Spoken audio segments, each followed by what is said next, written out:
Like all farmers, when you see you have water coming onto your land, you immediately think you want to get rid of it. But now I understand how peat bogs work, I now buy it. If I can keep the water on the bog, then I can farm working with nature happily next to the bog. The lowland raised bogs are found in the lowlands, and they tend to form a dome as the peat accumulates, and that peat accumulates over thousands of years.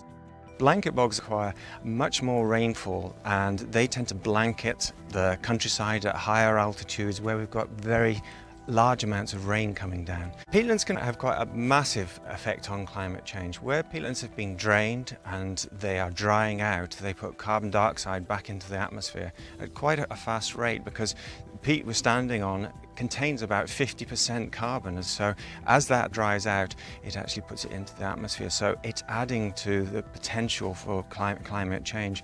So what we're trying to do is actually hold that carbon in place by rewetting the peatlands up and actually accumulating carbon over a long period of time. Peatland restoration reduces greenhouse gas emissions, and that obviously reduces the rate of climate change. And the thing about climate change and flooding is that we anticipate that climate change will increase the likelihood and the intensity of flooding in the future. So of course anything that reduces that rate of change, such as peatland restoration, can only have a positive effect. The other benefit, of course, of peatland restoration is that we're often restoring, eroded bare peatland with vegetation, with peatland vegetation. And we do know that that vegetation actually slows down the rate of overland flow and allows that overland flow to infiltrate into soils, again reducing the amount of water that's actually reaching the river network.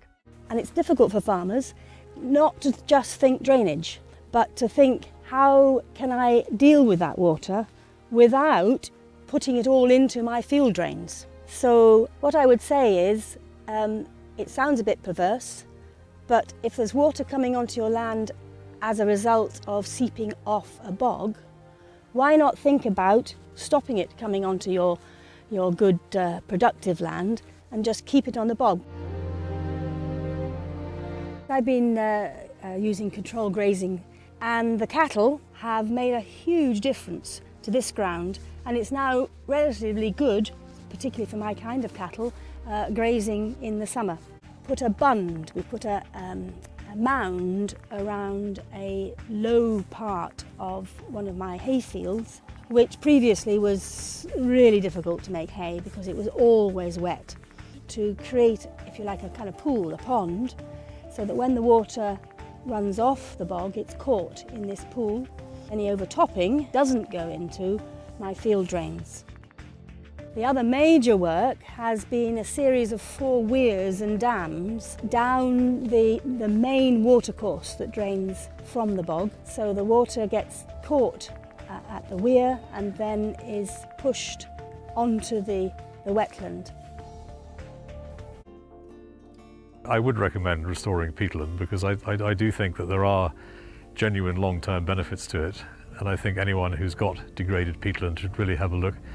Every bit of ground is going to be different. There'll be a huge variation in the expense and the costs involved, but because of the general public goods it will deliver, whether it's clean water or climate change or whatever, it's well worth looking at.